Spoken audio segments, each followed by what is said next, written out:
The 2024 Chevy Trax comes equipped with a compact spare tire called a donut located underneath the rear cargo floor. To access it, lift the floor mat in the trunk. Then remove the plastic cover. You'll find the spare tire secured by a winch system. The jack and lug wrench are stored in the same compartment, usually in a foam-lined section alongside the spare.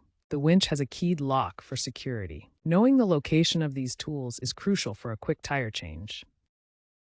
First, park on a level surface away from traffic and activate your hazard lights. Use the lug wrench to loosen the lug nuts on the flat tire, but don't remove them completely.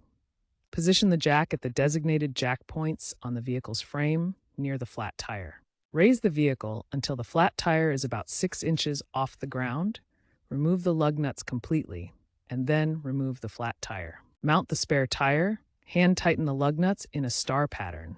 Lower the vehicle and fully tighten the lug nuts with the wrench. Ensure the lug nuts are torqued to 100 pound-feet. Finally, store the flat tire and tools in the trunk.